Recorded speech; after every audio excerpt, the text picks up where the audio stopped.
think everything is okay in terms of yeah, I'm charging, I've got the right mic in, you've got the right mic in. Yeah, we're all good. Oh, I forgot to retweet. Oh, I forgot to tweet back Timmer, who wished me a happy birthday. Fuck's sake. I literally saw it in the morning and I knew it was his birthday too. And I was like, oh, I need to reply to that. And then, yeah, I just got real busy real quick and just forgot. Pretty cool, that, isn't it, though? Late May gang. Yeah, right? We've all got very similar birthdays. Love it. Yeah. Right, I'm just going to post to Twitter. I reckon we'll have a really quiet chat today anyway, because everyone else will be working. Because we've got a bank holiday, but yeah, probably. Maybe people are working from home and they can tune in. Who knows? We're live for episode 100. You little bin weevils. You little bin weevils. I still think they should do like a bin weevils 2, like next gen sort of game. Do you? You think that, do you? I was expecting to see it at the PlayStation Showcase, if I'm honest. A revival of the bin rest of it was in the bin, am I right? Jesus. We're off to a great start. Yeah. Let's go. Guess we'll get on to that. The meat and potatoes. I couldn't figure out, is bin weevils one word, or is it hyphenated, or is it bin weevils? I think it's 2 words. I think it's bin weevils, yeah. Interesting. Okay. All right. Cool. Right, I'm in the control room. Oh shit, I wanted to make it low latency. Oh, I did make it a bit low latency. I wanted to make it ultra low latency. All right, well, we'll see how we get on. Yeah. Let's get cracking. Mm-hmm. Let's do it.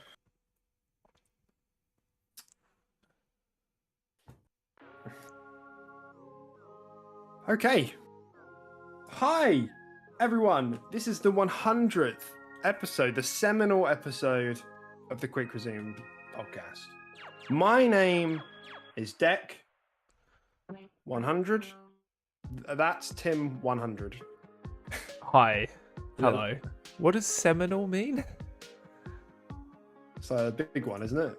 I don't know. I've never heard that word. It doesn't mean semen, if that's what... I shouldn't be talking about semen this early in the show. We're definitely going to get... Yeah, done, mate. Okay.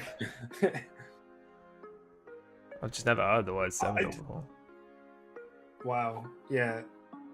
Strongly influencing later developments, which is fair. 100th episode, it's going to bring on the next 100. But also the second part of it relating to or denoting semen.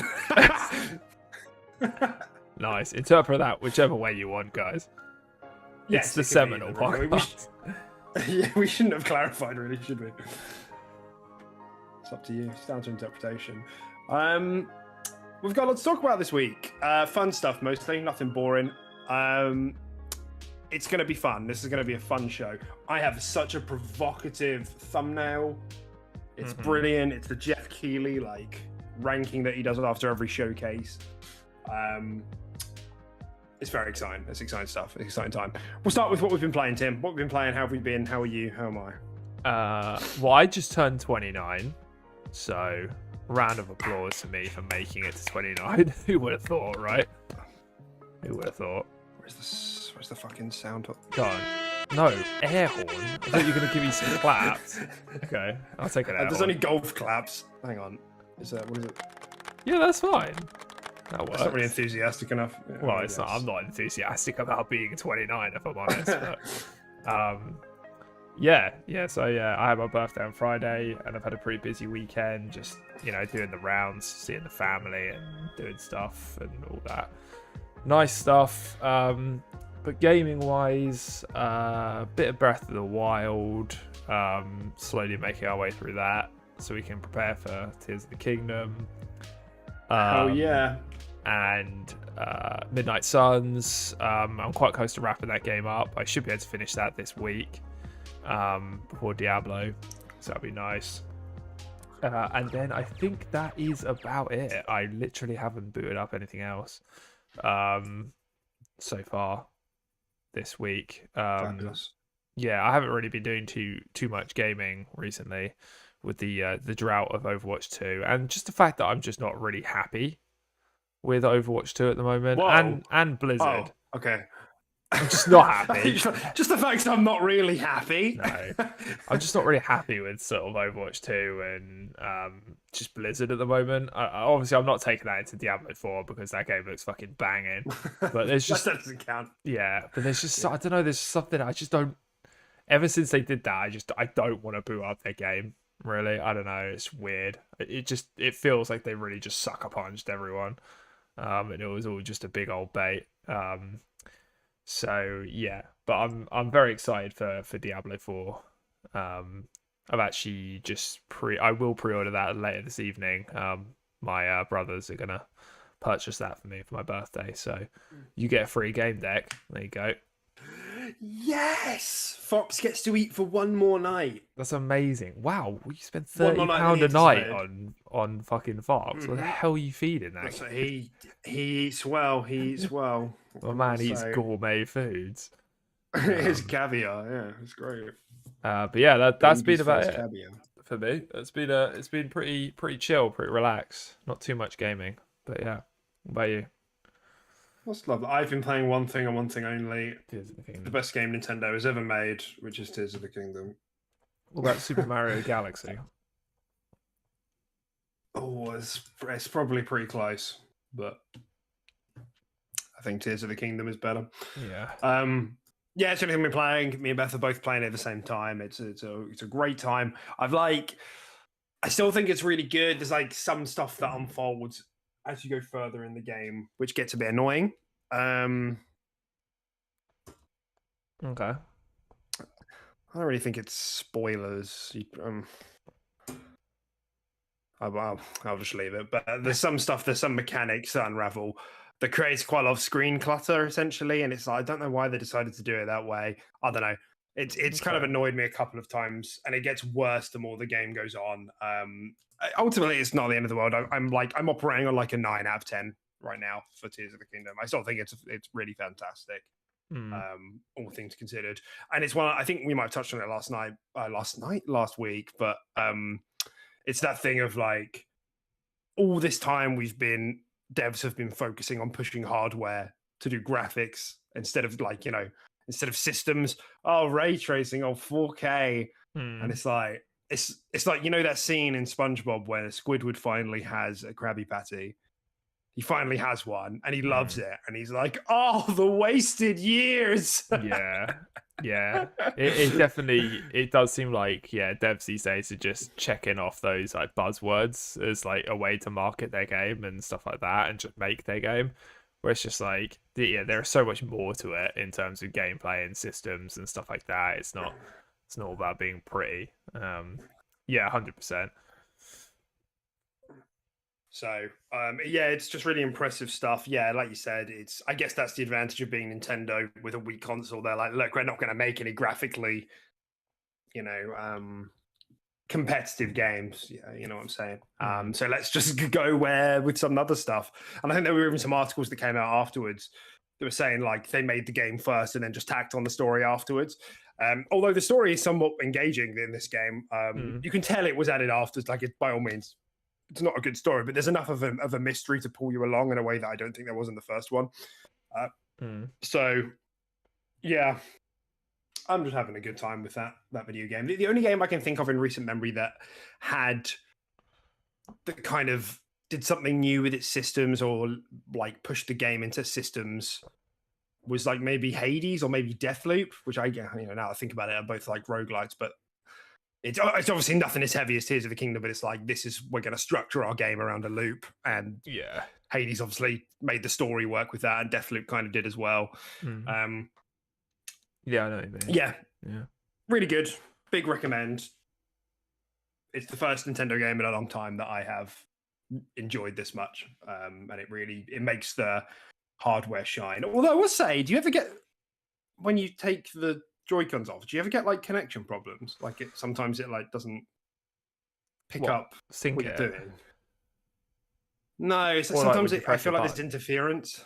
Yeah, like sometimes when I press the button, it just won't work. And I'm like, why is that happening? Or like, Not from what I can tell. From my experience. I mean, so you play it like with the Joy Cons unattached from the controller? You don't have like a Pro controller or anything when you play it outside of no. handheld or anything. Okay. No, not from what I can tell. But I don't know. Joy Cons are very finicky things. Yours are probably broken. I think 9 times out of 10, people's Joy Cons break in some way. Well, it's happened on both of us. I just think the sense I'm getting is that the dock is really sensitive to interference. Maybe That makes sense. So like the signal between that and the switch, you know. But yeah, it just doesn't happen all the time. But it happens sometimes. I'm like, oh, it's a bit annoying, but it's fine. The only other thing that I have wanted to play this week but haven't got round to is Planet of Lana. That Xbox, a very pretty Xbox exclusive game that launched straight into Game Pass. We learned about it a couple years back. I think we touched on it in last week's show. Came out to a solid 81, sitting pretty solid. It came out last Tuesday. Yeah, a lot of people I've heard speak about it really, really like it. It's my sort of game as well. It's like that kind of limbo or inside thing. It's only like 4 hours long, I think. Really pretty from what I've seen. I'll probably play it at some point. It's right up my alley. The sort of short little games. Yeah, definitely. So yay. Well, it's good to see it get come out with a good review. You know, it's not often Xbox release games exclusives with good reviews. So yeah, it never happens. It's true. It's about time. It's unknown. Okay. So let's sort of crack on then. So what have we got for our honorable mentions? Yeah, there's just a couple of little things. Get this out of the way. So some Xbox Game Studios games were added to some cloud streaming services. I don't know if you saw this. Nvidia, Boosteroid in the last couple of weeks. Xbox were just like, you can have Gears 5 grounded in Pentiment, and they've just popped it on those cloud streaming services. It seems like a tactical bid for the ABK deal, but it's they're there now. You could go to Nvidia and you could stream those sorts of games if you buy them. So nice. That's there. That's happening. Xbox is getting their games everywhere. It's going to be in your brain next. Swear, they already are. Yeah, it's true. In the disgust part of my brain. And Xbox also submitted their appeal to the CAT this week, the UK competition tribunal. Can't remember what the A is. You'll know what I'm talking about. They put forward their points for why they think it should be turned over or sent back to the DMA or overturned, whatever it is. I can't be bothered to go over it point by point, so we're not going to do that. We'll just see how it goes. The only real commentary I have is that it seems to be moving quite quickly. We don't know when they have to give their decision, but the fact that it's already submitted is a good sign. Fingers crossed this isn't dragging into 2024. Hopefully not. Block it, accept it. Microsoft, get over it if it gets blocked. Just don't fucking get it through. Pull out the UK. Yeah, and just pull out from the UK, because then I will switch ecosystems. I won't. Yeah. I'll become a Stadium then. I will. I don't know what I'll do. Probably it will be something drastic, but I'm not sure yet. Something, yeah. Nice. And again, just in case there is any sort of authority listening, we are joking. Everything we say is a joke. It's all a funny joke. Being deadly serious. Come find me at 2A. We're British. the satire comes on thick, You just can't tell. All right. Everything from here on out is a lot of fun. Yeah. You ready? Let's do it. I'm ready. Gollum. Oh, fuck me. I watched, I think I watched Skill Up's video on this. Bruh.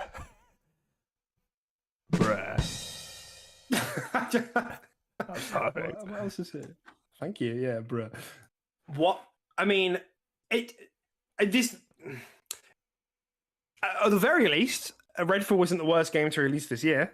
I feel yeah, that's good. Yeah, I feel like if Gollum did release and outperform Redfall, I feel like that that's a real like stare in the mirror moment from like Microsoft. Just what the fuck have we done? But yeah, as everyone on any planet with any form of higher intelligence has come to know, Whoa. Gollum fucking flopped, and it was always gonna fucking flop. No disrespect to the devs or anything, but fuck me, everyone knew this game was gonna be shit. Um, and it looks like not much love or passion kind of went into this game. I'm gonna be honest. I don't 39. like. You just don't. You just can't really say that much effort went into this game, right? When it releases like that, and the fact that they are fucking charging like 50 quid for this game, like it's not. Like, I wouldn't even pay like if I saw this on sale for like a fiver. Like I would still be like, I'm not sure it's worth the money. I'd rather go to Greg's. You'd have to pay me. Yeah. You'd have to pay me. It's just like from the. I think this is just what troubled development looks like. You know, and even from the outset, like so the developers were Daedalic Entertainment, based in Germany, known for developing point and click games. It's I mean just none of their stuff is real. It's just such a peculiar choice, and that's not to say that the devs of that team aren't capable of putting out good stuff. It's just that it was such a weird choice for how protective the Tolkien industry is of that IP to then be like, yeah, these guys, these are the ones, the other guys with the unproven track record. It's just everything about it is weird. Like there's just from the concept, just the outright concept of making a game around Gollum is weird. And then giving it to these guys is weird. And then giving it like a lot of attention and putting it on like then they have it like the Summer Games Fest and stuff like that and really kind of putting it in everyone's spotlight and stuff like that. Like what? Everything about this is so strange to me. And yeah, man, it's just strange. Like that's like the worst fucking game I've seen for a really, really long time. And a game that charges a price tag like that as well is just that's unacceptable. I'm really surprised they aren't like issuing like refunds and shit. And like the you can buy like extra editions of the game and stuff like that. And apparently they've locked like the weirdest shit behind it. For like an extra like tenner, you can get like emotes for Gollum. And apparently the emotes are just so... Emotes for Gollum? Apparently they're so bad. The skill up video was literally, it was just like 2 seconds of him like watching like a butterfly. And then it just like abruptly ends and the animation just like cuts him back. And it just looks so janky. And then another one is just some lore on the Tolkien world. That's literally it. And Skill Up was like, I've never seen any game charge people for lore, for in-game lore before. That is crazy. And it's just like, Jesus, man. They're just trying to squeeze every drop out of this game. And yeah, it's truly awful. And, you know, I don't want to poo-poo people, but I feel like a game like this kind of, it needs to be spotlit and it needs to be kind of hated because... You can't be getting away with that. You can't be taking people's money and giving them that as a product. And they just need to do better. Will buy it. Yeah, they just need to do better. Yeah, exactly. Yeah, the more it gets shat on, the more people just won't buy it. So, yeah, I'd say it's a shame, but even if it was a fucking great Gollum game, I'm still not buying a Gollum game. I'm going to be honest. I'd buy a good Gollum game. Would you? It's Gollum. Yeah. Dude. They should have just made like Gollum fishing or something. It'd be like a walking simulator, or you know, it'd be something that's low on combat and heavy on exploration and storytelling. But I could see it. Like a Gollum game could be good, but you'd have to make a really good case for it. And it would have to look convincing, and this just never did. It never did hit. Like in the early gameplay where Gollum was like climbing on the ceiling and smacking someone with a pebble. It's like, what is this? Yeah. What am I looking at? Why does he look like that as well? Why does the rest of the world look like bad? But why does he then look like a I think he's a the comic worst. character. I I don't think he's know. the worst looking character model in that entire game. When I was looking at all like the gameplay footage and stuff, I thought every single character model looked better than Gollum. I thought Yeah. graphically and animation wise, he was the worst. And considering he's the main character and the one with the most screen time and the one you play as, why does he look worse than anything else? It's so funny, dude. Sometimes like the textures just don't load on his face, and he had the most horrible like triangle mouth, and it was just like, what am I watching? What is happening? And it's weird as well because if you remember, this was the first fucking like next gen game. Like it was Nothing the about this game first is next game that was. gen. No, Banjo yeah, Kazooie looks better than this fucking game. Spyro. so weird. It's so weird that license. I mean, I know it was kind of a meme that maybe in the early 2000s that licensed games were always bad, but we're kind of at the stage now where a lot of like businessmen have like woken up to the idea of like, oh, hang on a minute, transmedia makes us money. Hmm. It makes us monies. But other A lot Lord of of the Rings monies. games have been quality. People love like other Lord of the Rings Great. IP games. Like I remember Return of the King Yeah. fucking slapped, dude. That game was great. Yeah. The movie And ones, there's yeah. and there's been some other really good ones as well.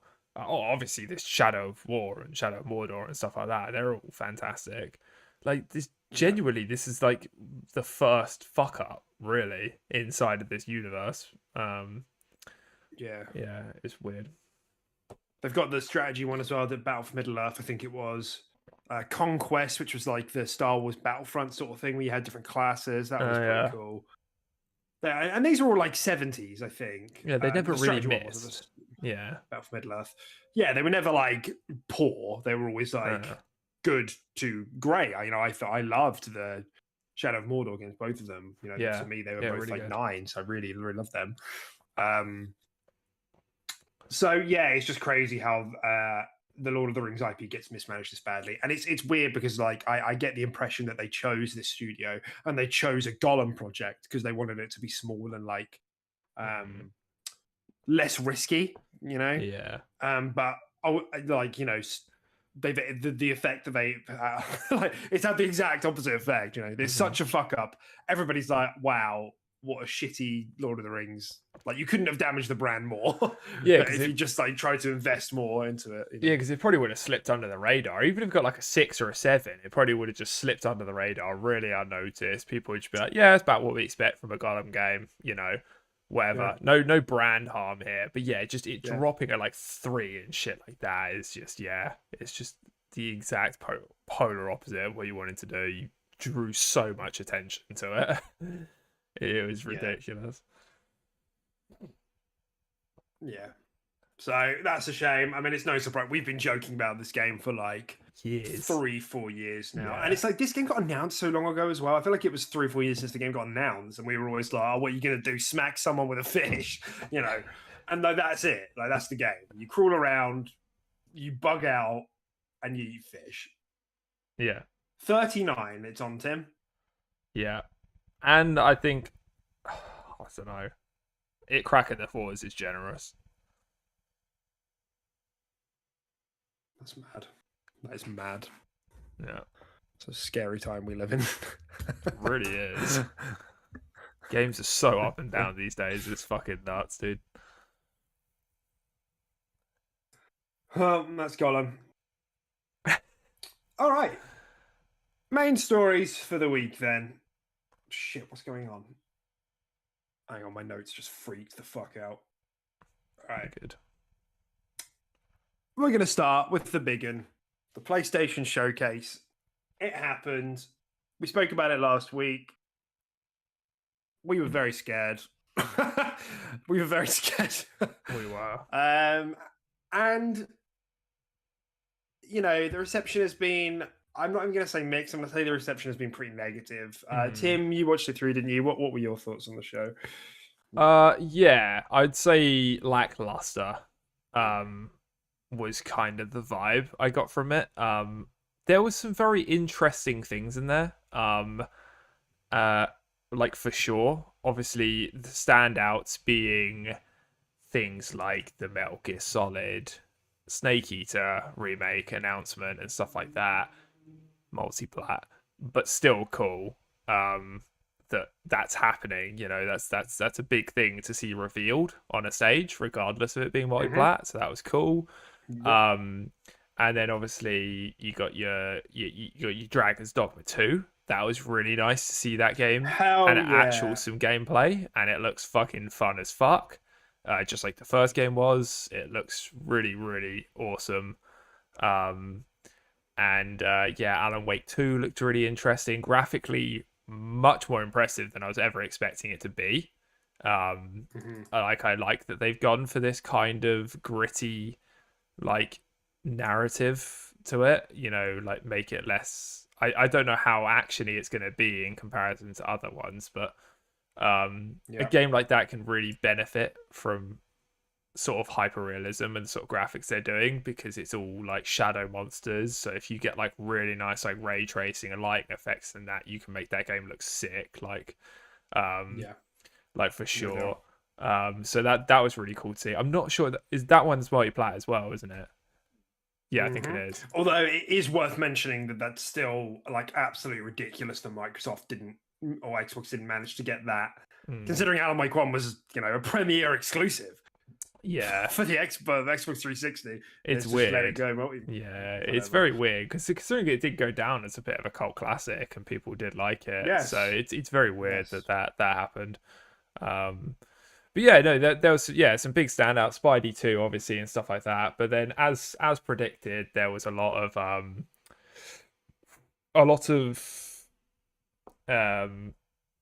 live service games and a lot of multiplayer games and a lot of like MMO type games, from what I could tell. Though that sort of vibe, like there was quite a lot of games like that, which was predicted going into the show. And as predicted, I don't think it sat very well with the PlayStation community.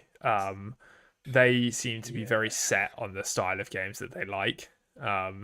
And I think this is a hole that PlayStation are kind of dug for themselves a little bit here. And I do think later down the line, this could turn into a bit of an issue, because I think eventually studios are going to get sick of making those kind of games constantly. Even if they do sell like crazy and people are still eating them up, I do think studios are going to get to a point where they want to be more creative. They want to try different things. So, yeah, I'm not sure how that's going to sit with their developers later down the line, and stuff like that. But yeah, it didn't. But there were some really cool things in there. I thought the new Bungie project looked really cool, actually.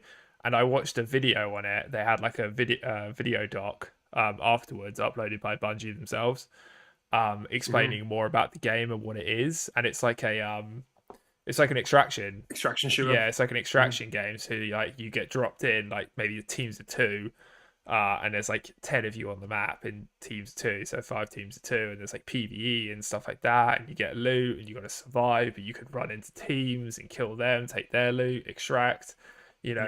Really cool. And I'm really digging the sort of futuristic like vibe they got there as well. I think the graphic style is fucking quality, and mate, Bungie just make good shooters. So I'm actually pretty hyped for that game, like genuinely.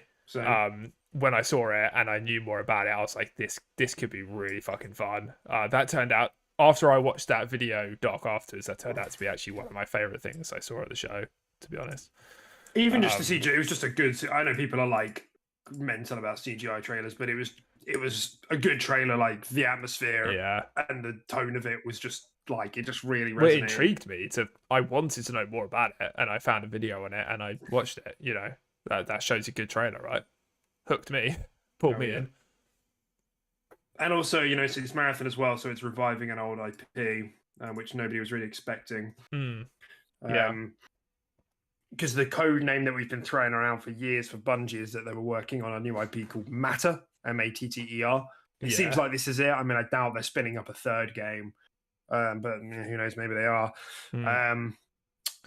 But yeah, I agree. Yeah, and thankfully that's fully multiplayer as well. You know, they've said even with It makes cross-play, sense. cross-save across all platforms. It makes sense for them to do that. It seems like the sort of game that's going to go free to play, Battle Pass maybe, you know, that sort of model. So it makes sense just to put that on every platform possible, right? You're gonna make Yeah. more money out of it. You can still associate the marketing with PlayStation and stuff, but yeah, it's very exciting that that's multi-plat. Because yeah, I'm quite looking forward to that. But yeah, so some big hitters, some things I wasn't expecting. A lot of not so exciting stuff.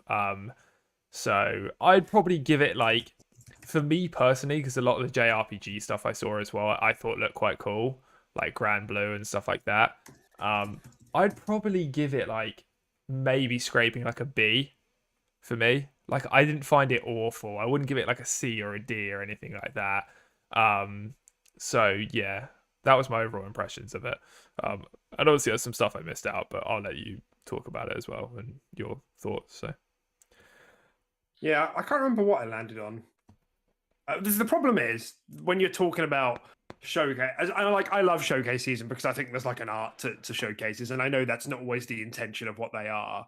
But you know, there's a lot of, you know, they give you like a build up period. You know, there's a like anticipation for what it is, and there's like you know, they build these things very strategically, you know, to like get you interested at the beginning and then like have some interesting stuff throughout, and then like, you know, they have these big moments spaced like very intentionally, you know. So there's like this cool, so you know, I love that.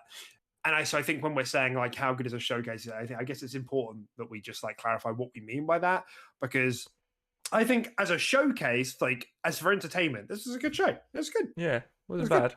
Yeah. It was fun. I had fun watching it. I wasn't snoring through it. You know, it was fun. There were some big names there. You know, like you said, there was Alan Wake 2, announcement of Marathon. There was the Immortals of Avium. Assassin's Creed was there. Snake Eater. The even like the Talos Principle 2 that was there as well. Ghost Runner 2. Well, actually, one I thought looked Dragon's really Dogma. cool as well was Tower of Fantasy. That looked awesome. One of their two like, tower games, weren't there? Yeah, one of their JRPG games they announced. Well, not announced. Tower of Fantasy, I think people have seen before, but to see more of it, that looked great. Tower of Fantasy, like I thought that was really cool. But yeah, no, Karen. Yeah. So as like an entertainment showcase, I think it's good. I'd give it maybe like a A-, maybe. Yep. As a PlayStation showcase, bad. Yeah. As a PlayStation showcase, it was bad. Like it did not give me a reason to like be interested in the. You know, as a PlayStation showcase, it was like a C+. Yeah. Maybe B-. Yeah, you know? I think I'd still there was what a B. Yeah, just. Yeah. So you know, because if you think about the stuff that was shown that was first party, they had the shooter, or even first party or exclusive. So again, it depends on like how heavy those things are for you. Would they have announced the impact of? Would they have announced things like timed exclusives though? Like, would Metal Gear Snake Eater still potentially be a timed exclusive? It didn't say it. Obviously, it's multi-plat. No, is that something they would have put on the show like at the time? Is it? Yeah. Okay. They'd have shouted it from the rooftops. Yeah. Yeah.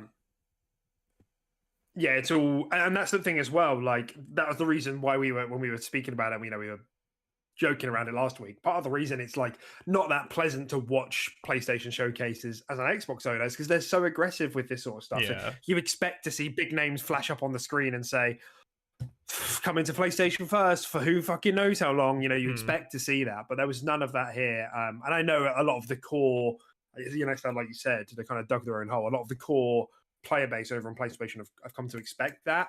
They're like, oh, we're going to get a year exclusivity, even though that does nothing for us. We just get a game on release day, everyone else gets it later. Yeah.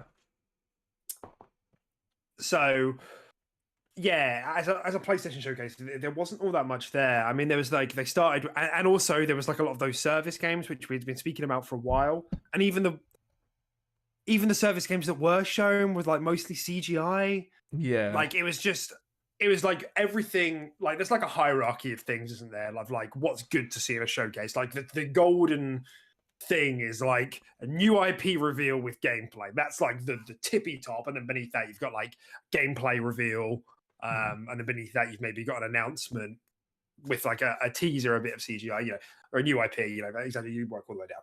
The worst thing you can possibly do is have like see a trailer for a game that's already announced with CGI, or like a CGI that gives nothing away about what the game is, or and there were so many of them. Really, there were like 3 or 4 of them, and then there was that foam. I think it was Foam Stars has got a lot of attention for being like the Splatoon game. Splatoon ripoff. Yeah. I literally said it as I saw it. I was literally like, "This is just Splatoon." They're like covering an area with this color, and whoever has the most wins. And I was just like, "It's quirky, and they got their own style on it, but the concept is Splatoon." Like, let's be real. Yeah, it is, and that was a exclusive from. That was the only one. That was the only third-party exclusive in the whole showcase. It does kind of give me Bleeding Edge vibes as well. That game, I don't know why. And everyone was like, "You can keep that one." Yeah, like I'm not really interested, Especially, and remember, this is coming from us, who are quite open-minded about service games and multiplayer games. The PlayStation crowd is like, they scream at a lot of this stuff. Obviously, yes, I'm using a broad brush, but like, the core or the hardcore audience, maybe I should say, is like, they want third-person action adventure AAA games, and that's it. And everything that falls even a little bit outside of that is not for them. So stuff like this is just not good. And then they showed, because the big thing for them is that they have a lot of first-party studios now that are working on stuff. In the way that Xbox does. Xbox has, I think, 4 or 5 more studios total, but PlayStation still has a lot. Yeah. And they just didn't show any of it.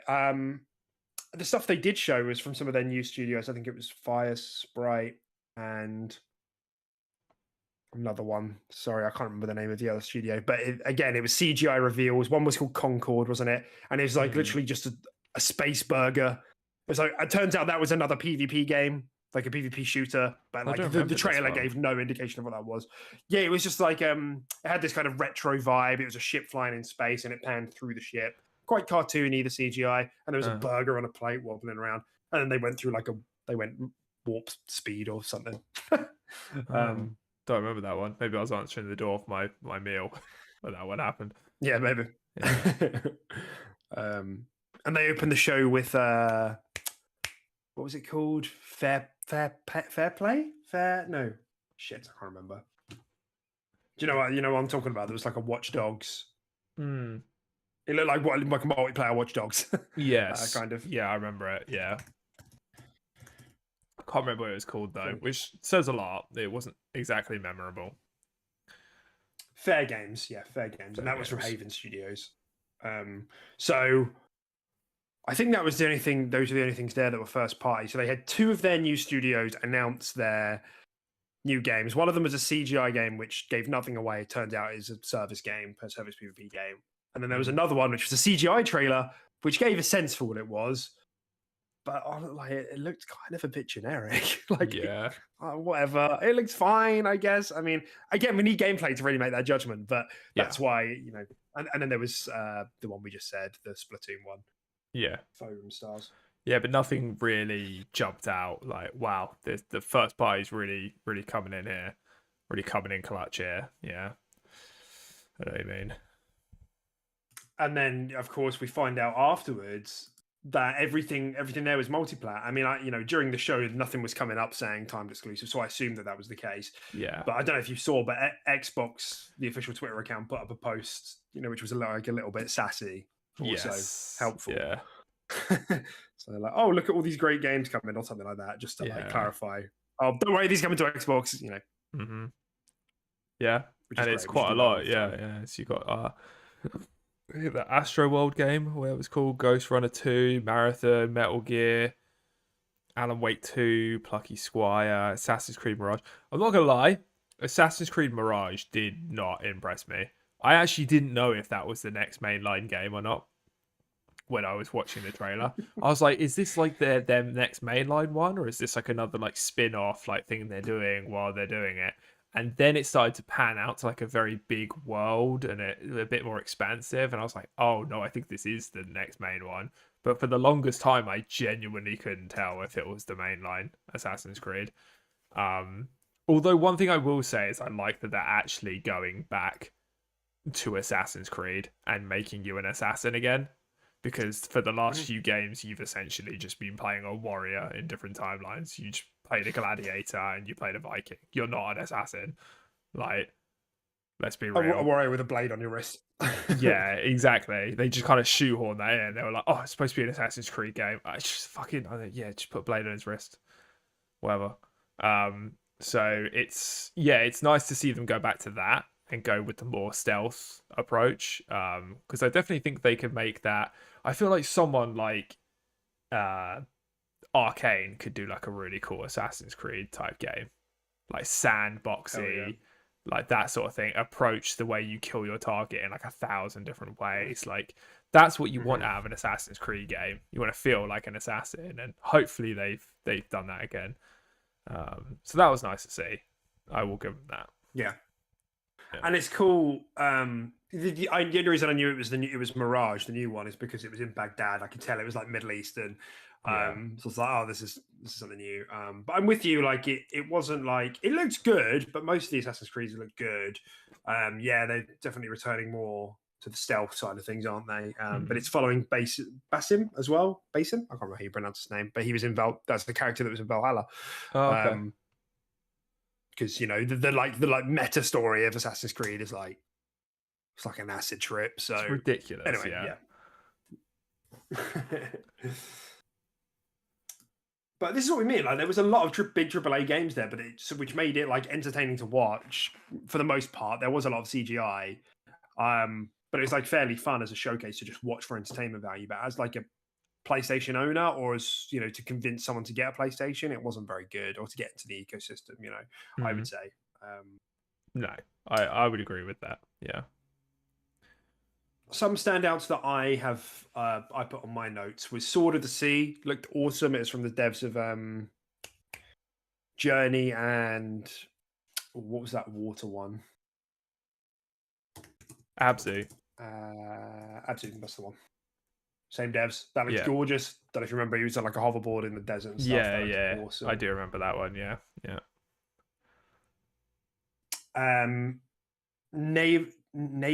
Neva, like the hand drawn one at the beginning with the wolf. Oh, that looked interesting. Awesome. Towers of Agazba I've got here, which was when it was like a builder sort of game, but the clip that I'm remembering is he was like gliding through the air and there were these massive creatures flying as well. That looked cool. Ultros I thought looked really cool. It was like the psychedelic, I think it was a roguelike side scroller sort of thing. I thought that was quite cool. Yeah. And then Dragon's Dogma 2 was easily the biggest announcement there. I was very happy to see. As soon as I saw that flash up, I was like, yes, no. I was like, yeah, I'm glad it's real, but no, this is for sure going to be locked up. Thankfully, and it's not, which is really exciting. Yeah, but it is funny to see that it's actually not on their list, is it? Like that screen, that image that Xbox used to say like, oh, these are also all coming, by the way. Dragon's Dogma 2 wasn't on there by the looks of it. Yeah, it's there. It's on the notes. It's just to the left of Alan Wake. Oh, is that Dragon's Dogma 2? Yeah, it's weird art, isn't it? Yeah, it's really weird art. I thought it was like fucking Street Fighter or something. Yeah, no, it was really cool to see that be a thing. Yeah, we're big fans of the first one. And yeah, it's very exciting to actually see that pop up. And weirdly enough, I called that. I knew it was Dragon's Dogma so early as well. I was watching it with Tilly, and I just saw like a forest of trees, and I was like, I think it's just Dragon's Dogma 2. And then it just started happening, and it was Dragon's Dogma 2. And I was like, I don't know how I got that from trees, but I don't know. It just had like that instant feel about it. It looks fucking sick. Capcom looking trees. Yeah, exactly. Yeah. They're on such a roll, aren't they? It's crazy. What are people calling them at the moment? Publisher has had. There was like a really funny word. It was like Cat God or something. I don't know. People are basically just saying, yeah, they're just fucking on fire, dude. I remember that studio being pretty lackluster for such a long time and not really pumping out much at all. And yeah, recently they've just been fucking on a roll, man. Ever since Monster Hunter, just gonna put it out there. Yeah, ever since Monster Hunter, ever since World, it's turned around. Yeah, it's like they gained the confidence from World, and then they were like, yeah, and then they did a great job, and well, they made their own engine, didn't they? The RE engine and stuff like that, and started using that for their remakes and stuff, and that was fucking quality. That was like a gold mine. People love those Absolutely. games. So yeah, no, yeah, there was definitely some pretty cool things in there. I do agree with you. I think Dragon's Dogma 2 was probably one of the best of the show. Weirdly marathon for me, even though it's just a CGI trailer. Um, it was cool to see Snake That is, Eater get announced yeah. as well. Oh, what were you about to say about You marathon? can understand why that's exciting. Yeah, sorry, I was just gonna say you like I think that kind of makes sense though because it's Bungie. Yeah, I just saw Like there is Bungie and I pedigree just there. started sitting up.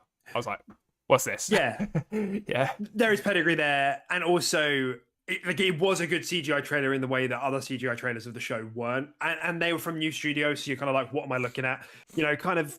I don't know. I'm trying to think of a good example. I don't know. I'm trying to think of like an Xbox equivalent, like launch the 2020 show with like Avowed, Fable, State of Decay 3. Um, yeah, I mean maybe State of Decay 3 is a good one in the sense that they've never kind of made anything of the same scope that they're going for with State of Decay 3, so it's quite hard to get a sense for it. Yeah, I don't know. Fable, arguably as well, because it's coming from a different studio.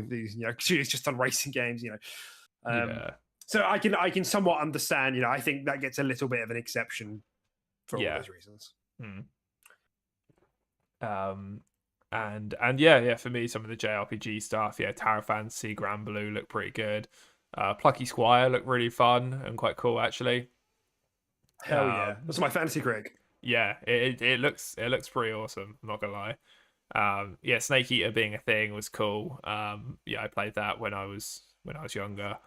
Not all the way through because my attention span for those sort of games wasn't great, but I do remember having a really good time with it and really enjoying it. But yeah, my little young brain couldn't quite finish a Metal Gear Solid game. Uh, but yeah, no, I thought it was pretty good overall. And then Spider Man obviously was the next show stealer. Apart from its dreadful water. God, I see people ripping it into the water for that trailer so much. Well, I did want to talk about that trailer a little bit actually. Like, what were your like? Did you think what flawless? Like, you weren't concerned by anything in that? Maybe concerned isn't the right word. Was there anything? Not. I don't know. Was it a purely positive trailer for you? Because it was good. Like, it was fun. It looked like a good Spider-Man game. Don't get me wrong. Yeah. But I had some reservations. I think overall it was very positive for me, but I did notice things like the water and some explosions and like especially the boat as well in that scene. I noticed some frame dips quite a bit in the trailers as well. When a lot of shit was going on and like when Lizard was like trying to attack them, the game hitched like a little bit and there was some frame drops. Um, but I think it like you said, it just looks like a pretty incredible Spider-Man game, right? And it's really cool that you can switch between Miles and Peter like on the fly and stuff like that.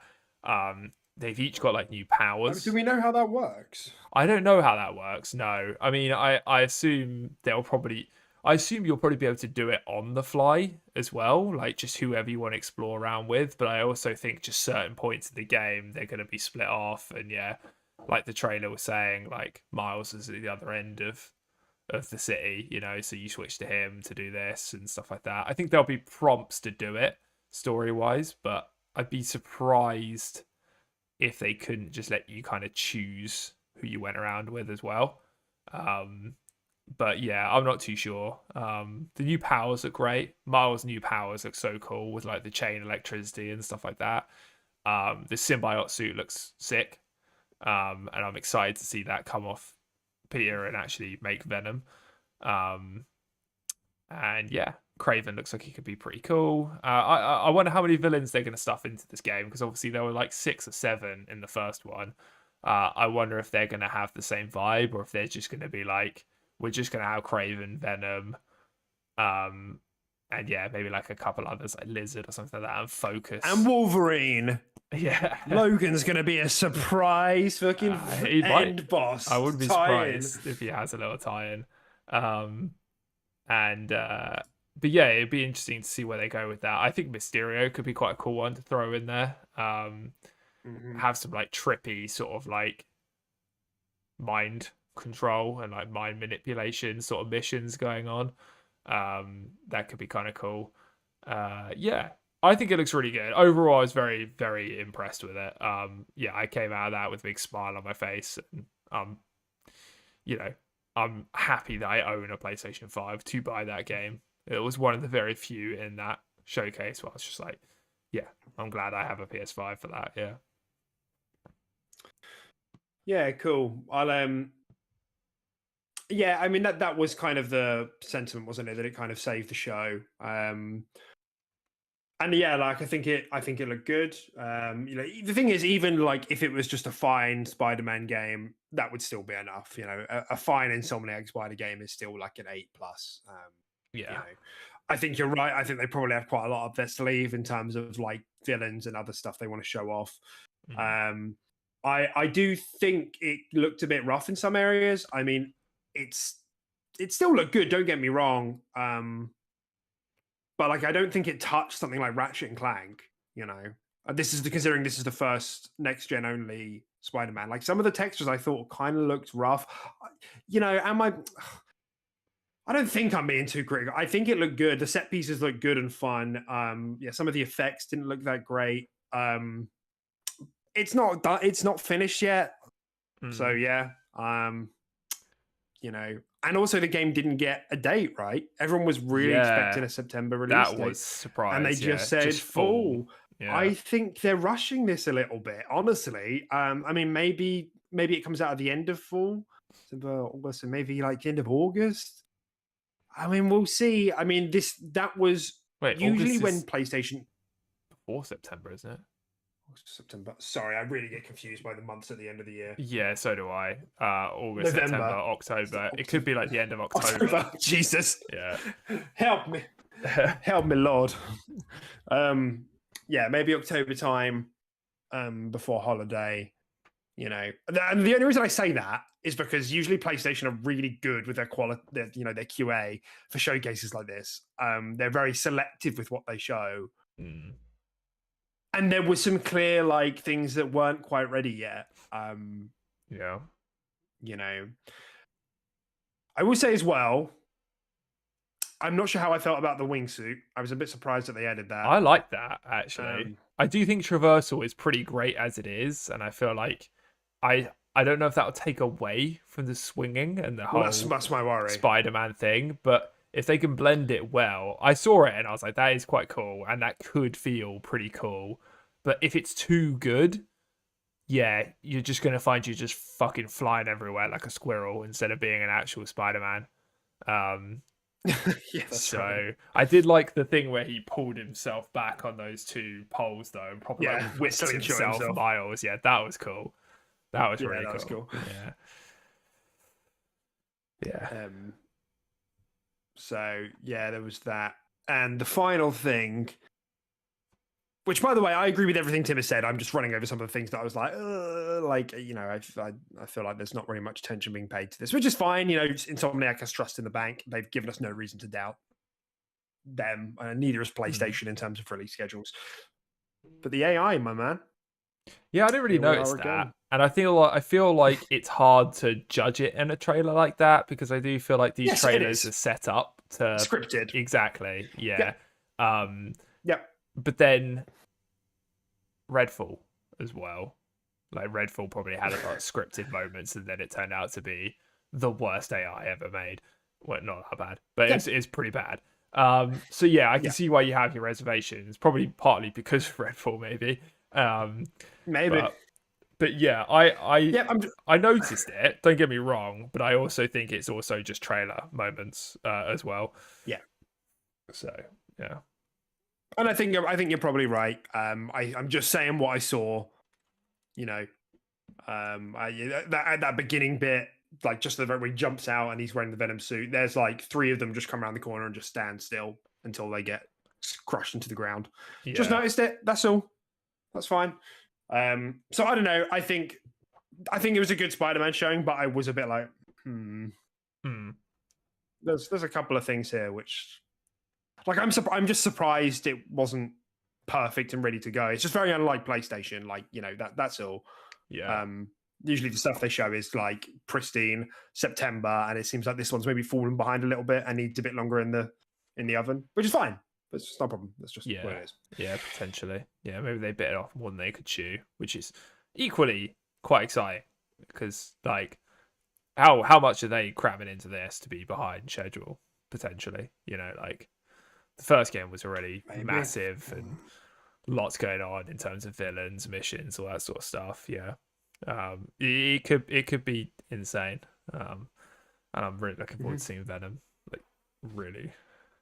Venom's not playable by the time you finish that game. It better say Venom is unlocked or something like that when you finish that game. I want to play as Venom. Yes, I'm excited to see more as well. All right, well let's move on to kind of like the after effects then, like what came next. So as I've put on the thumbnail, the famous Jeff Keighley poll went up on Twitter, and we had A, B, C, D. C won the vote with 33.4%. B came second with 30.5%. D or below came third with 21.7%, and A came last at 14.4%. So yeah, very mixed, quite clearly. We've kind of said our ratings already, but it wasn't just us.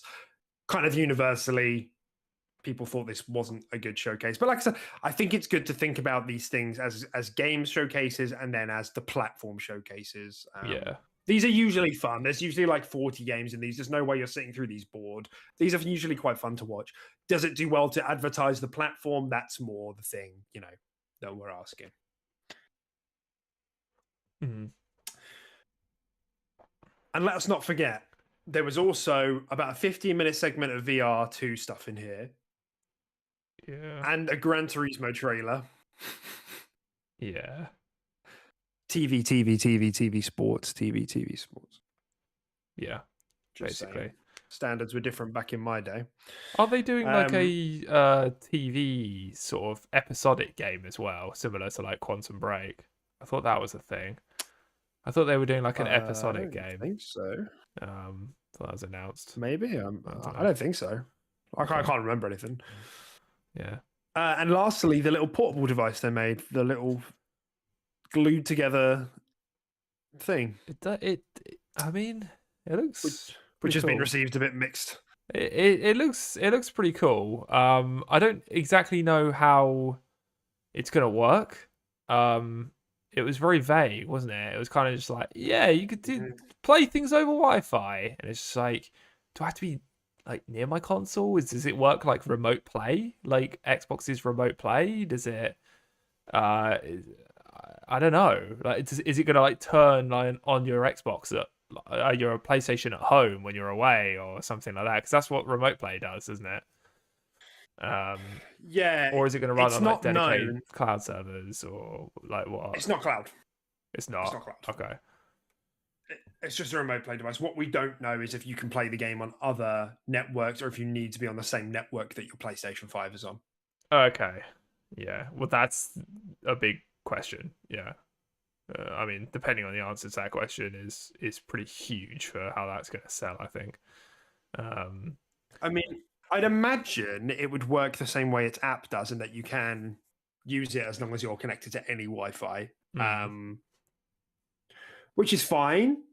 But I think the use case for it is quite slim. I don't think it's that bad. A lot of people are really ragging on it, but I can see. Oh, I can cool. see the angle for this, and I'll be interested to know. A lot of it will come down to price. It can't really be more than 200 quid, I don't think. I like that they kind of morphed it into the DualSense controller though. I do like that. Yeah. And if it has like the features and what the DualShock itself is capable of, but portable, that's pretty cool. So you can have all like the haptic feedback and all that. Yeah, that is pretty cool that they sort of morphed that into the actual thing itself. I do quite like that. Yeah, it's not the nicest looking thing. It looks like if you drop it, it would shatter. Like it would actually split in half. It doesn't look like the most robust thing. But yeah. it would be really cool if you could slide it off in the way you can a Switch. I'm just a big fan of them. A big fan of like separated controllers. You might be I able to, wish they were more common outside of Nintendo. you might be able to slide them in to make it more compact when you're done with it, and slide like pop out and in a bit. But I don't think they'll come Maybe, off. yeah, maybe. I don't know if they'll come off. No, But yeah, no, I don't either. But yeah, because it's essentially a. The thing is, because it's just Wi-Fi, I'm not sure actually how good it's going to be for as like a travel console. yeah, It'd be okay, but going to hotels, Wi-Fi can be really unreliable. Like, I don't know, that's not that useful. You kind of want native for that, or at the very least cloud, where it can be consistent. Even if it's maybe a bit lower than you'd like, at least it's consistent. But this is more of like the TV is busy device. That's the TV is taken. Yes, yeah, And I think there's an angle there. I think there's probably more of a market there than people realize. But like you said, within a certain price point, because if it is something that niche, you're not going to want to spend £300 on something as niche as, oh, I can still play shooty while the wifey's watching TV. It's a lot of money for just that case, right? That one use case. So Definitely. yeah, it'd be interesting, but it looks to me like it will be quite premium, right? Considering I think they've gone for a pretty nice quality screen. I can't remember if they said it was like a 1080. Is it 1080? Okay. But it looks like a pretty nice screen. It looks like, they built it into like a DualShock. DualShock controllers are expensive. They've I don't know, man. It looks kind of premium to me. But it'd be interesting to see where this thing kind of lays off, especially when you look at things like Razer Kishis and stuff like that being like £100+. I feel like this one's gonna I think it'll probably break the 200 mark. Yeah, which I think is a problem, but purely because of the competition. Like, if it's 250 or 300, you can get a Switch. Even like the dedicated cloud devices that we've heard about in the last few months. The Logitech one, the Asus one. The Asus has put one out. ROG have put one out as well, or putting one out. And they're coming in at fluctuating price points between like I think 300 and 500. Then there's the Steam Deck. The cheapest Steam Deck model I think is like £350. That is. Yeah. And in that case, if you're putting this Wi-Fi only PlayStation device at like 300, I just Yeah. ain't it. Like I said, I think I'm actually more positive on this thing than most of the internet is. I think there is a case here. Yeah, definitely. Yeah. And I agree. The DualSense features on it quite neat. Yeah. Okay. So the following the show, then you might have noticed that a handful of websites went into like defense overdrive. I don't know if you caught that. Even before the show, Games Radar in particular, Games Radar put up an article like all PlayStation has to do is show up to keep Xbox on their toes. Yeah. Like just weird stuff like that. And then after the show happened, they were like, don't listen to everyone else. The showcase was nearly perfect. Okay. I don't know, yeah, maybe not.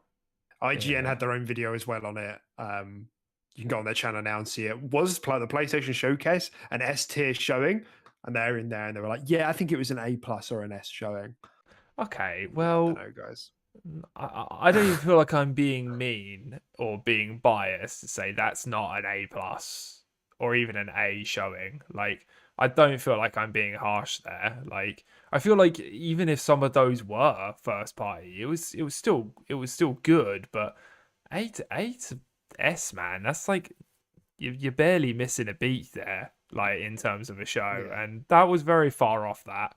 And I could say the same with Xbox's past showcases and stuff like that. We've rated them Bs, maybe As, like at a scratch. And they had a lot more first party content coming than that. And we were just as critical on them. Yeah, that seems it's a bit sus to me. Yeah. And of course, one of the things. So not only that, but one of the things that people were kind of concerned about leaving the showcase is that PlayStation have shown nothing for next year. So not only were people going into the show like, I can't wait to see what the suite of PlayStation studios are working on, all these first party studios. the bits they did get of that were CGI or service games. They didn't get a load of stuff like Naughty Dog are working on something else. You know, there was hope it's not ready, fine, but there was people they I were maybe hoping actually for a reveal. You know, I was very surprised Last of Us Factions wasn't there. Yeah, Last of Us Factions, right? yeah, And then that's that's going to be part of this as well. But and then not only that, not only was the question around first party not answered. 2024, PlayStation has no games announced for 2024. yeah, No, that I can think of. Maybe there was a couple of smaller games in there that did say 2024. At the very least, no first party games. yeah. I mean, and in my opinion, I think things will be there. You can assume they'll have things in 2024, like potentially Wolverine and stuff like that. But like, yeah, nothing's been confirmed, has it? Yeah. So, and I mean, yeah, I'm sure they will, but everybody thought the same about Xbox's 2022. And then there was just a handful of things, Not that there was nothing, but so people are just being consistent. That's true. Yeah. And also, is that not the point of a showcase? We went into this like, oh, it's phase 2 of PlayStation 5. Here's your next, and it wasn't. It wasn't that at all. That's true. That is true. And in reply to that, one of the IGN directors, who shall not be named, said, Sony will have a major tentpole release next year. I mean, they're not Xbox. Oh, Skullface. Why? and then they deleted the tweet. It's such an unnecessary throw under the bus. Like, why did you feel like it was necessary to put a fucking comma in there and put they're not she, and put they're not Xbox. Like, why? Yeah. Why was that necessary? You didn't need to tack that last bit on. Fucking and that just it just solidifies that they're fucking more aligned with Sony as well. In terms of being a bit biased. So I don't know what they're thinking, dude. Yep. Needless console warring. And it's like, it is funny, I think we try and be balanced on this podcast. Like, generally we don't we don't feel that there is an anti-Xbox cabal out there that go, that's just not really realistic, is it? But every now and then the mask does kind of slip. And you do kind of see the preference really come out, and that's what we'll call it. We'll call it preference, not bias, because that's kind of what it is. I mean, maybe you're splitting hairs, whatever. You do occasionally see the mask slip of like, oh, I thought you were meant to try and be neutral. Like, you're a gaming outlet. Be an outlet to all of us. Like, I don't know, like, because I know that you prefer Team Blue, and that's fine. But like, can you represent all of us instead of just the team that you like? But they don't. That was kind of the point of. I feel like they treat Nintendo like that. They treat Nintendo as like an equal or whatever, and very unbiased, because you would. But whenever they're ragging or dogging on something, it is always Xbox. They would never like replace that with Nintendo, like that tweet, for example. It definitely is the popular one to rag on, and that is consistent. You can genuinely look at past tweets and past articles and actually find consistency there. That is pretty much fact at this point. They just need to sort of treat it more like they do Nintendo, right? I feel like they're actually pretty, even though they're more aligned Team Blue, like you said, and that's fine or whatever. You just don't go actively ragging on another system, which they seem to only do for Xbox, but they don't do that for Nintendo or anything like that. So it's weird. That's it. So it was weird. A lot of the industry did get in a bit of a tiz because there was a bit of negativity about PlayStation for once, and like as well, like the sentiment shifted so quickly, considering the Xbox community has been on a bit of a downer since Redfall came out. The sentiment has shifted so fast. Like, a lot of people were like, man, this was like a really bad showing. We don't know what's coming next. Some people are kind of like, Spider-Man, isn't ready. Why didn't we get a release date? Everything was multi-plat. Some people have really bought into that, like PlayStation doom and gloom. And as a result, some outlets have really gone into overdrive to like be protective around it, which is a bit hard, but You know what really... So, Go on. this is a little bit off. It's not off topic, but you know what really put a smile on my face today is my Go brother on. Ben. You know, Uh-huh. he's Yes. Sony. He's been PlayStation his whole life. He kind of likes to rag on Xbox a little bit. Actually, came up to me today. Yeah. We weren't even talking about games, and was just like, "Yo, I'm tempted to buy an Xbox for Starfield," and I was like, "Let's go, Fuck dude." yeah, you are. I was like, "Here's the link." No, but like, it just really surprised me. I don't know, and I was just like, I don't feel like Starfield has had too much sort of like in your face marketing yet either, and that's like, It's starting to pop up. I'm seeing yeah, it in like on starting monster to, cans. I'm yeah. seeing it in shops. Yeah. And yeah, it was just, I don't know, man. Yeah, it was just quite, it was, I just wasn't expecting it at all, and I was just like, yeah, I was just like, that game does obviously look insane. It had the potential to be like crazy. Um, but yeah, no, it was just quite interesting, and yeah, it's on a similar wavelength to what we were talking about. But you know, Xbox do Yeah. have stuff coming to get excited for, and so does Sony. But I feel like Xbox has a bit more. It's weird to say it, but a bit more legs in it coming up. Like you can see the legs in like Xbox's like schedule coming up a little bit more than you can Sony. Exactly. Sony are sort of running a sprint where Xbox are kind of running a marathon at the moment. Um, That's it. so yeah, no, it was just quite interesting to hear that.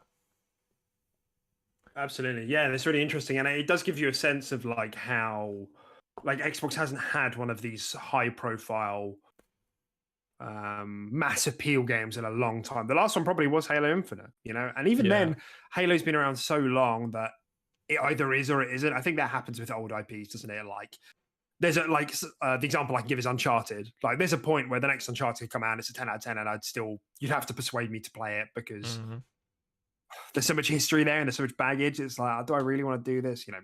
yeah, So Starfield is really like the big reset.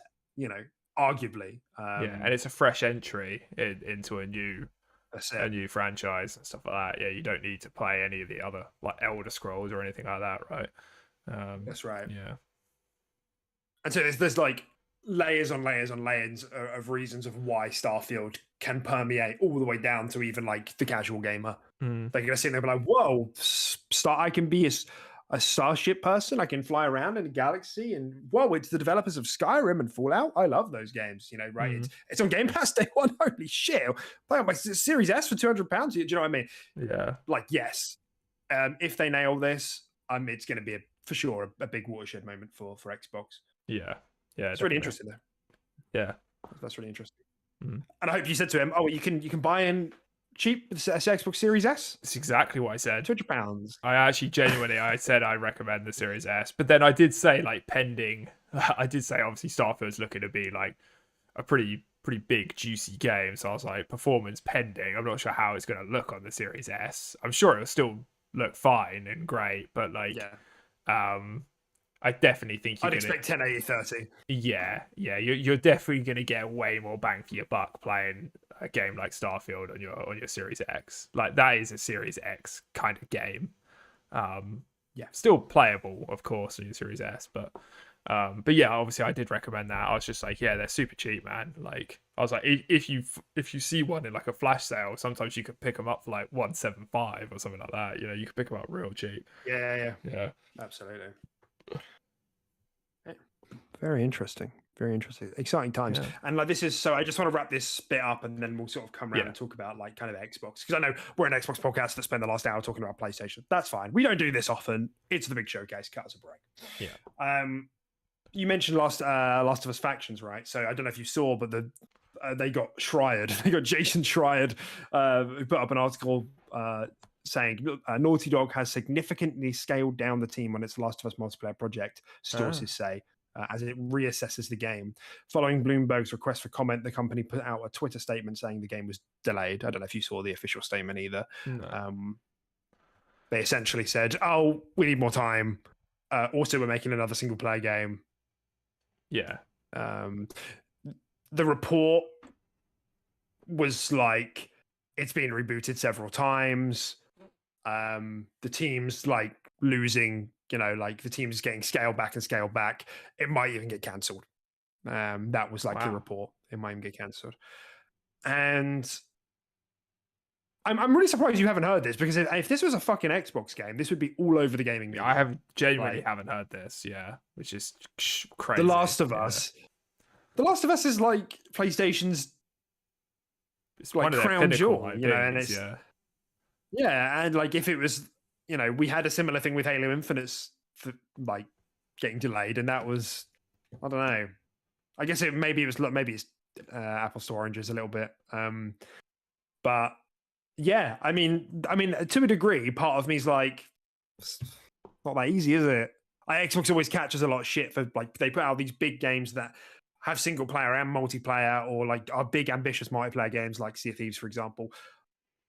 Nintendo don't really do that. PlayStation don't really do that, and this is their first attempt, and it's from their premier studio.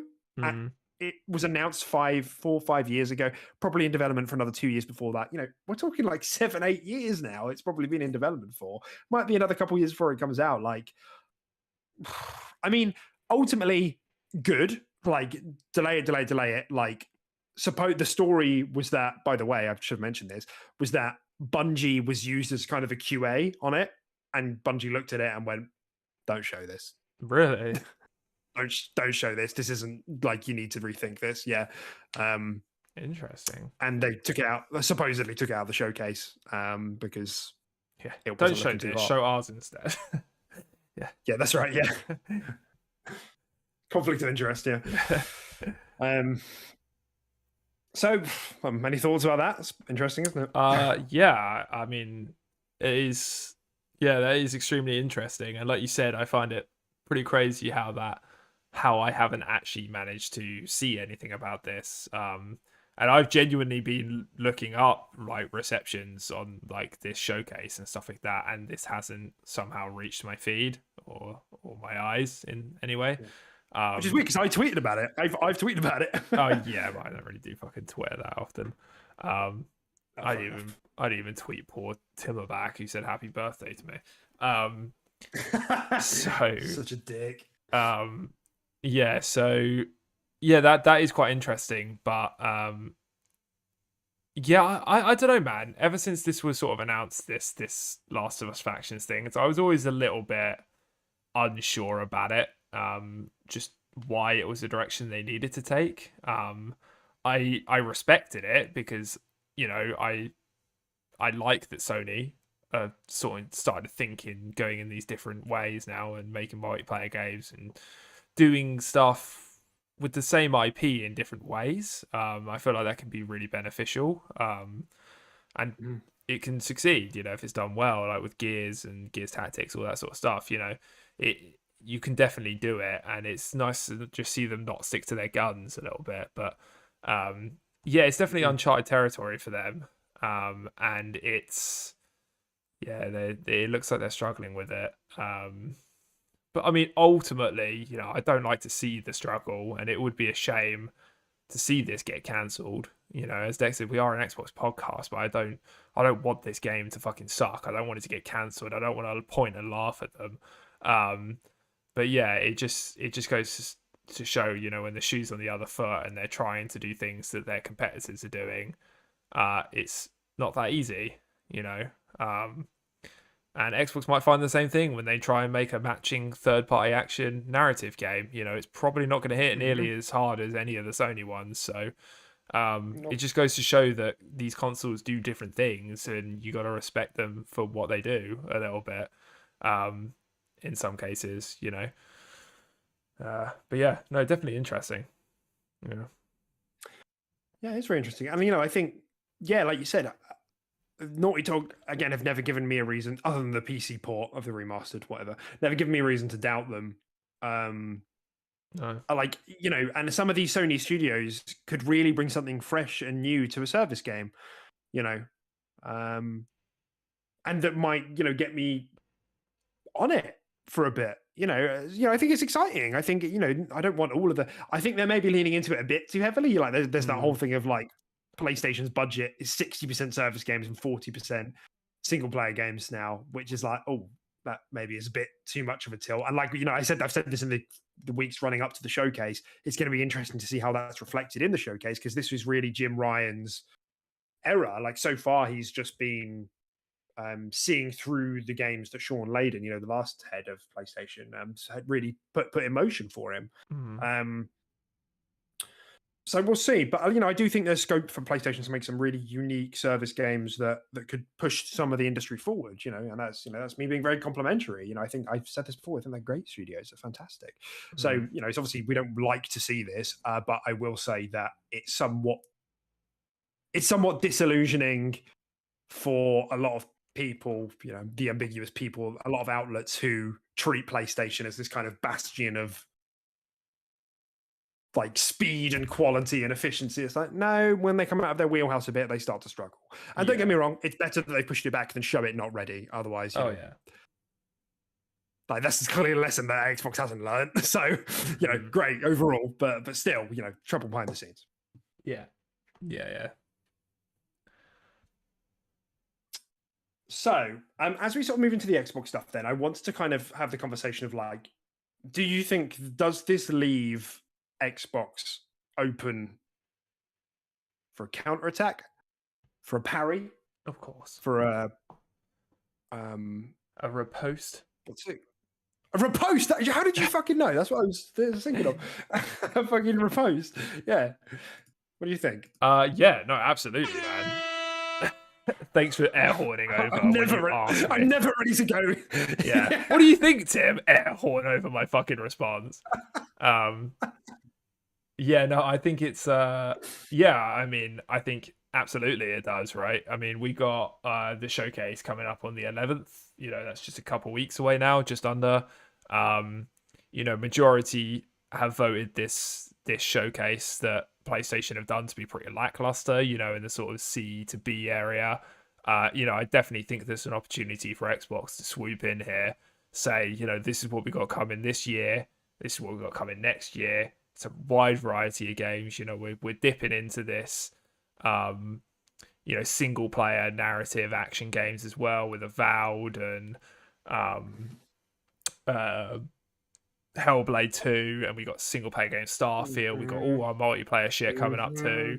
You really could tick all the boxes in terms of game variety, longevity. And I think especially if they come out pretty hard with like some release dates, right? Which is one thing Sony did not do at all. If you can get some things properly roadmapped, there's a chance for a fat riposte right now. The old fucking, the noise it makes in Dark Souls when you hit someone with like a backstab or a power. Like, that bassy ass sound. Yeah, definitely. There's a real opportunity here, and I hope that Xbox jump on it and do it well. Yeah, absolutely. It's exciting to think about, not because PlayStation have had a bad showcase, but it's like you've got to understand, if you're not from the Xbox community, the last year has been pretty rough. I've had a good time on my platform. It could have been better. I've had a good time. There's been some standouts along the way. I appreciate some of those standouts aren't for everyone, so that's fine. I get that. But the sentiment around the platform has been pretty milquetoast. Yeah, I haven't had anything for quite a while, first party wise, for Xbox. Like, because no, you haven't. The sort of games that have come out and have reviewed very well aren't really my style of game. So, but like you said, there's still plenty to play on the platform, and Games Pass offers a lot. So, by no means have I been, had a drought of games, but. It'll be good to see that there's a lot coming up for Xbox that I'm really excited for. So, I'm hoping these games that do appeal to me, and a little bit more of the masses as well. Will start to come out and hopefully won't disappoint. Yeah, it's exciting times, definitely. And I've got to say, actually, just before I forget, that was the other thing about the showcase. Nothing was PlayStation Plus day one. Actually, it's almost like you just kind of forgot they had a subscription service in that show, didn't they? Exactly. Like, I don't know. And this is one of those things where it's like... Especially the indie games they were showing off too. It's a real opportunity to throw them inside the catalogue and get some attention on them. Yeah. they've only done that with like 2 or 3 games so far, and I really would have expected they'd have done it with like at least some of the smaller games. I mean, maybe some of them are free to play. You know, some of the service games they've got coming up, so that's why they weren't going to do that. But like, I'm sorry, but Xbox doesn't get enough credit for that. The fact that we're probably going to see Forza, well, we are. We're going to see Forza, Hellblade 2, Avowed, Starfield. At the very, you know, if they are all there, you know, the ones that aren't certain, and they're all going to be day one on Game Pass, that is fucking nuts. It's going to pop up on the screen. It's going to say you can play this on the first day, and you don't have to pay a penny other than this. Just be part of the subscription, and you don't have to drop 70 quid. Like, that is a big deal. And you know, until now, I don't really think that anybody's been paying any attention for that. But this is PlayStation's first showcase in 600 days ish, like coming up to 2 years, or 18, 19 months. You know, and just like this, just the value isn't there either. You know, maybe so there'll be some commentary. I just haven't seen many people talk about that. You know, maybe there'll be some commentary after the Xbox show, but it makes a big difference. Yeah. So yeah, to your point, yeah, the riposte opportunity, the riposte, repost, Riposte, I think it's how it's pronounced. Repo. Okay. Yeah, repo. I don't know. The opportunity is for sure there, and I want Xbox to start building momentum. You know, I think the whole thing, the beginning of this year was looking really good until Redfall was such a fucking shame with Hi-Fi Rush, Age of Empires, Minecraft Legends was fine. Pentiment. And then some other Game Pass announcements. Pentiment just at the end of 22. Oh, was it? That wasn't this. Oh, okay. I don't realize. It was November, I think. Oh, okay. But still, last 6 months. Yeah, so, you know, and I think if they have a good showcase, you know, they establish a timeline, maybe there's a surprise this year as well. You know, The Wandering Tower, Project Belfry, it was, you know, the same thing. That might be this year. Hellblade 2 is the big question mark, I think, for most people of like, could that be a surprise AAA this year? But we know Forza is going to be this year as well. Forza and Starfield is probably enough, you know? Yeah. Because that would hit their thing of like 4 quarterly AAA games with Hi-Fi Rush, Redfall, right now you're fine. Forza, Starfield. That would be 4 for the year.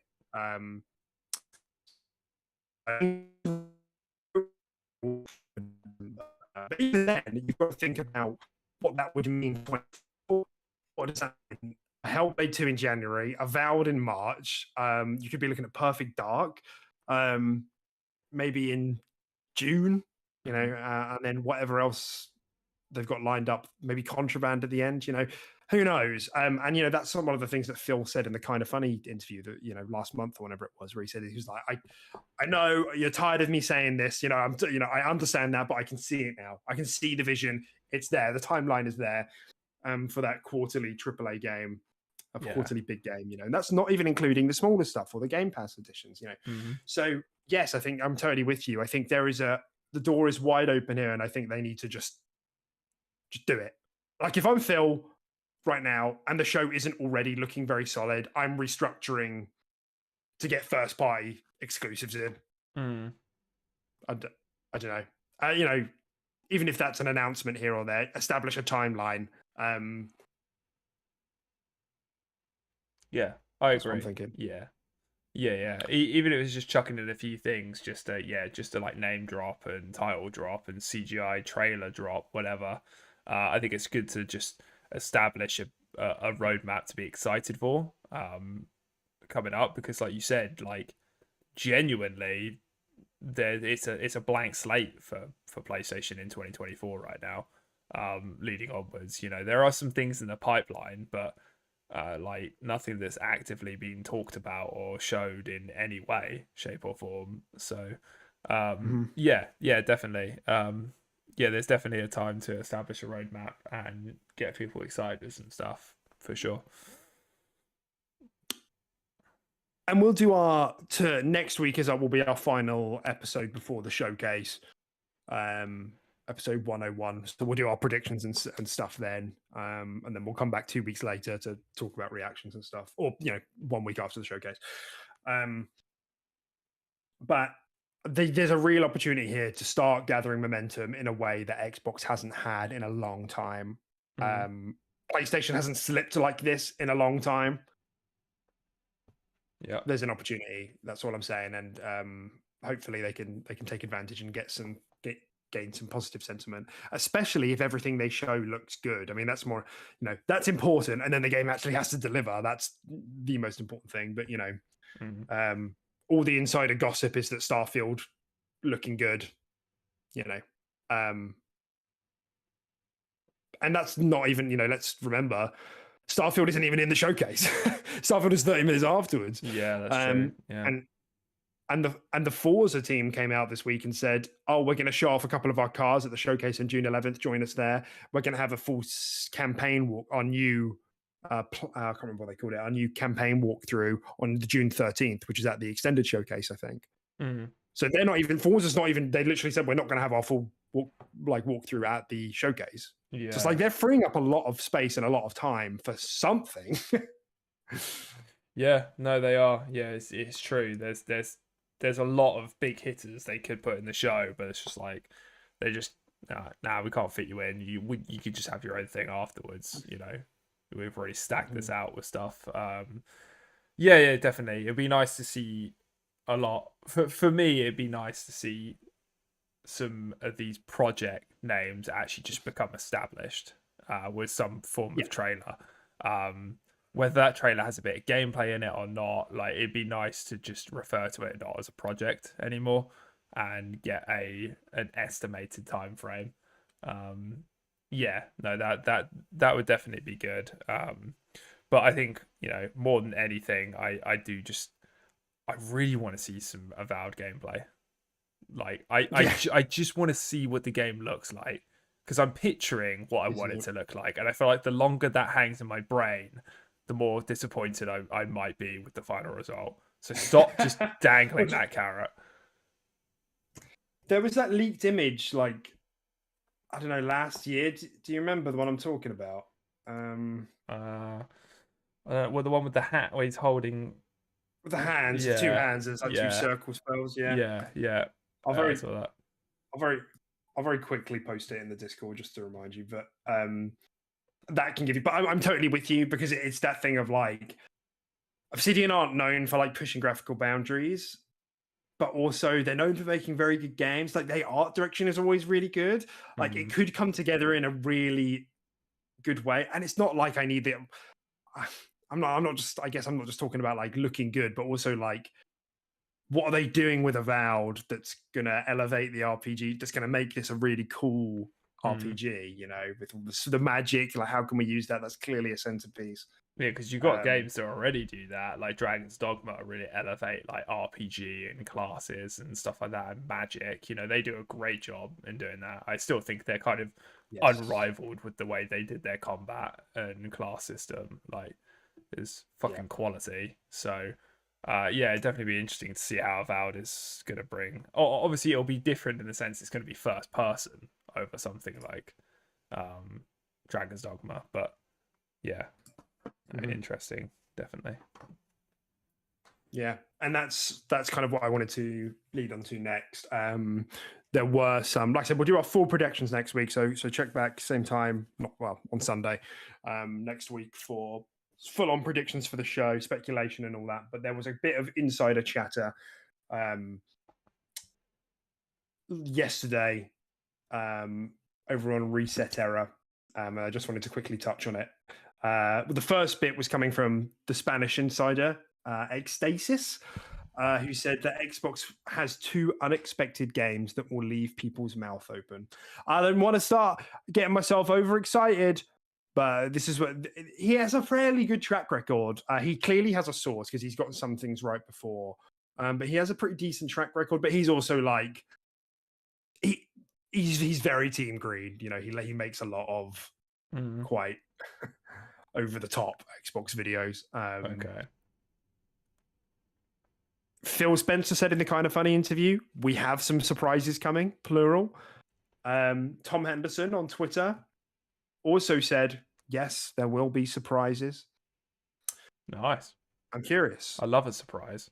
Yes, I love a surprise. My eyebrow is firmly raised, and I just wonder what is in this show. if Forza's hardly there and Starfield is not there, I can only assume we're seeing Avowed. I can only assume we're seeing Hellblade. Let's say we get generous gameplay cuts of them, maybe 10 minutes each. Still got an hour and 10 minutes to go. Yeah, you'd like to I think mean, it'll be something like Contraband, right? That was revealed quite a long time ago now. Might actually get some stuff for it. But then would you see that as a surprise to see Contraband I gameplay? don't think so. Like, I don't yeah, think would so. you classify that as a surprise? I wouldn't really. Is Phil gonna jump out of a cake or something? I don't know. I hope so. That's a surprise. That would surprise me. So, what do you define as a surprise? Are we gonna get Yeah. another stealth drop of something? I mean, you could I think we argue might be. like this is like that's kind of crazy, but no one knew fucking Hi-Fi Rush existed. And then what the fuck was that? Like an S tier game just gets plopped into our fucking laps out of nowhere. So like, who knows? There genuinely might be something like that, some kind of stealth drop for a pretty high profile studio. You never know with these sort of things. I kind of think Project Belfry is going to be a shadow drop. That's my sense. Really? The title, I think, has been Which one leaked was as the Belfry Wandering again? Tower. See, this is the issue with Belfry's the fucking made- project names. Which one's I Belfry? think the game's name is The Wandering Tower.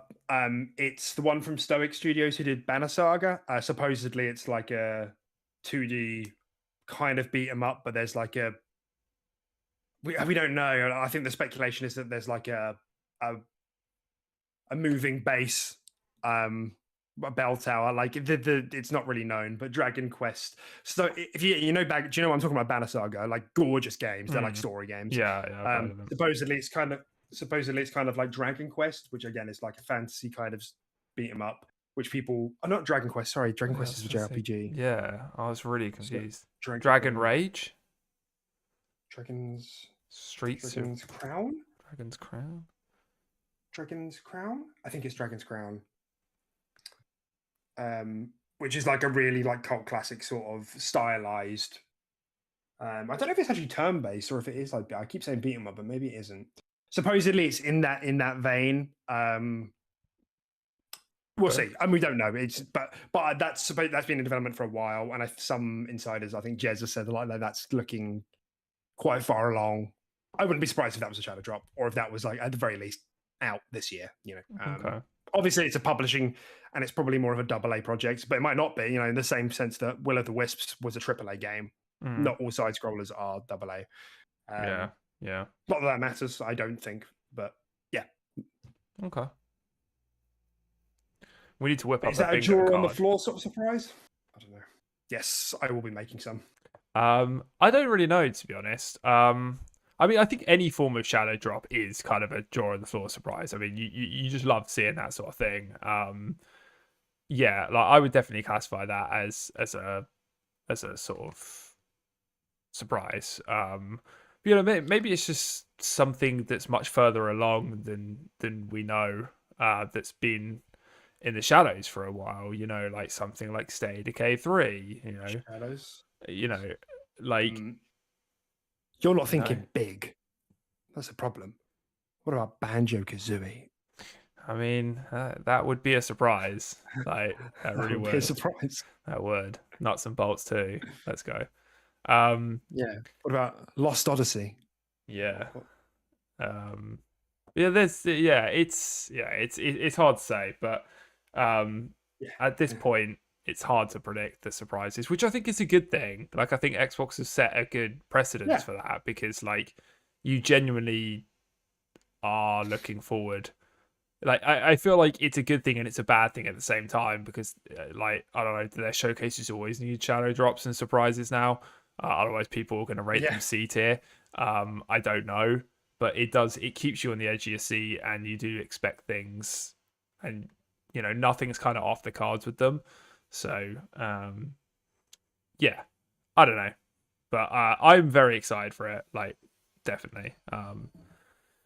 Even if it's just to see more of things I'm looking forward to, regardless of any big name surprises or drops or anything. I'm excited for it. Mm-hmm. Yeah, the only things I'm not.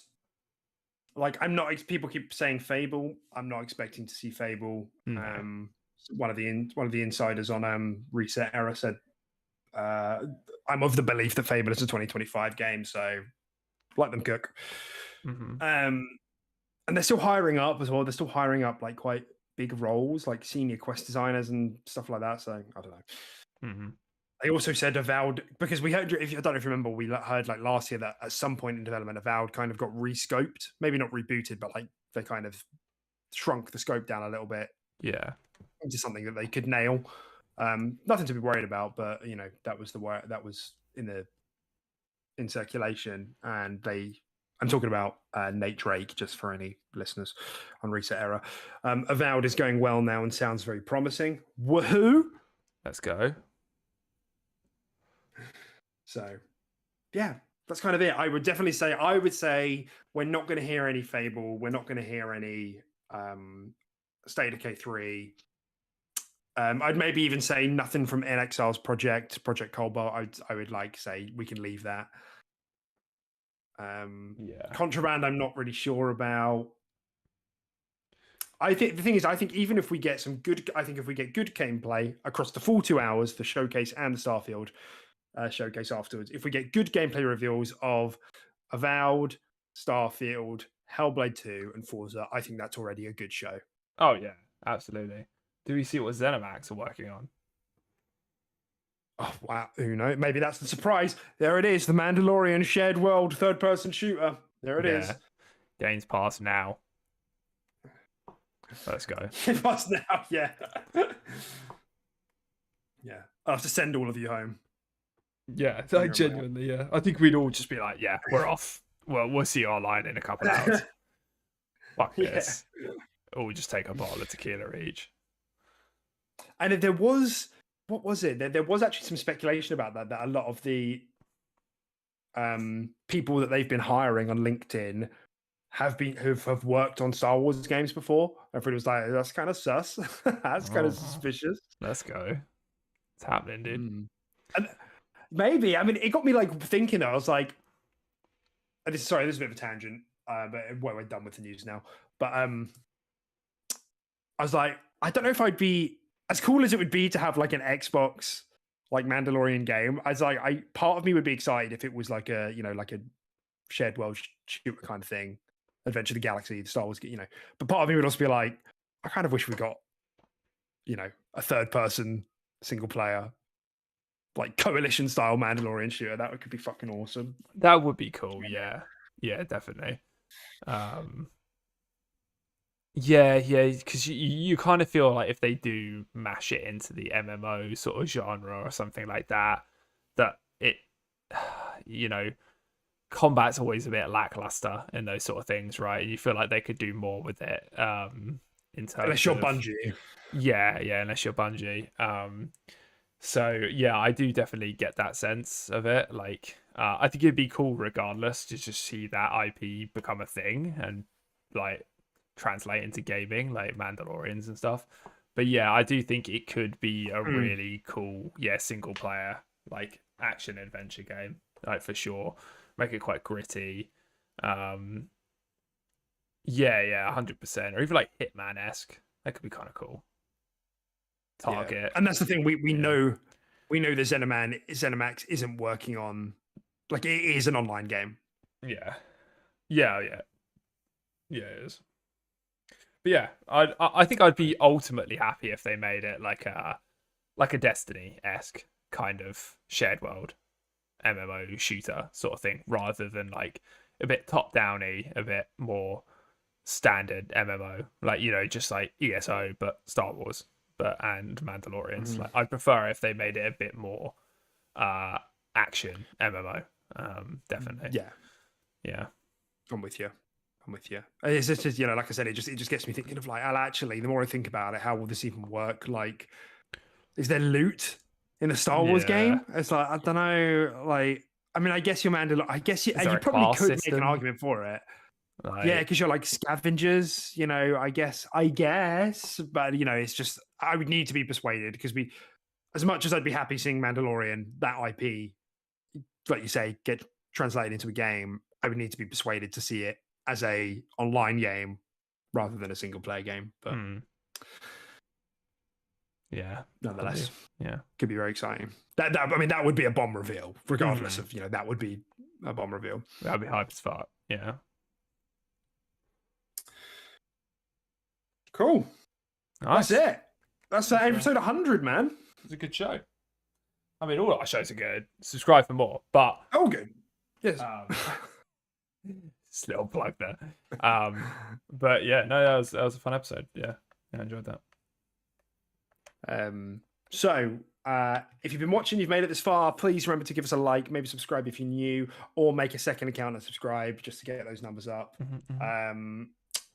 We will be back for our 101st episode next week to do the showcase predictions, talk through that. Hopefully there hasn't been any leaks. Yeah. Hopefully, and then we'll be back the week after the showcase to talk about it, or the week of, I guess. Yeah, is that right? So, no, week after. Yeah, week after, because you'll be here on the weekend. Yeah, we'll be taking a gap week for the showcase as we're all sort of watching it as like a group of mates meeting up and stuff. So we won't be live streaming it or doing a show. So yeah. Hell yeah. So we'll catch everyone next week for the biggest, most exciting predictions episode. Tim, I'll probably send you some stuff over because I'm going to set up a structure for the episode, like a fun one, like what do we think will be there? What's a lock? What's a long shot?